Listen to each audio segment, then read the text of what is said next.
মাইলস্টোনে বিমান দুর্ঘটনায় নিহত অষ্টম শ্রেণীর ছাত্রী মাহিয়া তাসনিমের সমাধিতে শ্রদ্ধা নিবেদন করেছেন বিমান বাহিনীর সদস্যরা।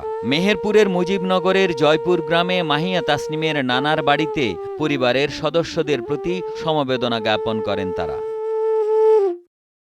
বিমান বাহিনী প্রধানের প্রতিনিধি হিসেবে উইং কমান্ডার রেহানা ও স্কোয়াড্রন লিডার ইখতিয়ার হোসেন সহ অন্যান্য সদস্যরা তাসনিমের কবরে ফুল দিয়ে শ্রদ্ধা জ্ঞাপন করেন।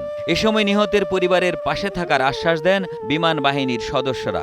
বিমান বাহিনীর সংস্থার যারা ওনারা আসছিলেন এবং আমাকে সান্ত্বনা দেওয়ার জন্য, আমার পরিবারের সান্ত্বনা দেওয়ার জন্য, সবাইকে এই দুঃখ ভোলার জন্য ওনারা এসছেন এবং আমাদেরকে সান্ত্বনা দিয়েছেন।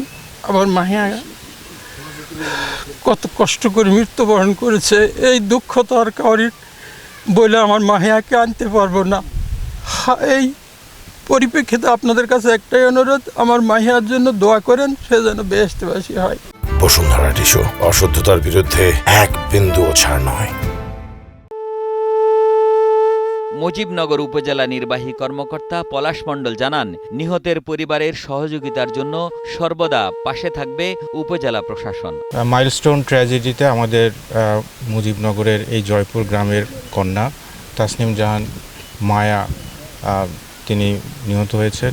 এটি আমরা আন্তরিকভাবে অত্যন্ত শোকাহত। এটি শুধু ব্যক্তিগত একটি ক্ষয় নয় বা ব্যক্তিগত একটি লস নয়, এটি আমাদের জাতীয় এবং আমাদের একটি বিরাট লস। এবং এইখানে আমরা ইতোপূর্বে আমাদের শোক সন্তপ্ত পরিবারের প্রতি আমরা সমবেদনা জানিয়েছি। আজকে বিমান বাহিনীর পক্ষ থেকে সম্মান জানানো হয়েছে, আমরা তাদেরকে আন্তরিকভাবে ধন্যবাদ জানাই।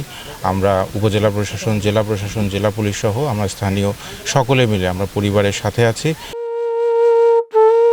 মাইলস্টোন স্কুলের অষ্টম শ্রেণীর ছাত্রী চুয়াডাঙ্গার প্রয়াত প্রকৌশলী মোহাম্মদ আলীর মেয়ে তাসনিম অগ্নিদগ্ধ হয়ে হাসপাতালে চিকিৎসাধীন অবস্থায় 24 জুলাই মৃত্যুবরণ করে। মুজিবনগরের জয়পুর গ্রামে নানাবাড়ির কবরস্থানে তাকে দাফন করা হয়। মেহেরপুর থেকে রাব্বি আহমেদের পাঠানো তথ্যচিত্রে ডেস্ক রিপোর্ট।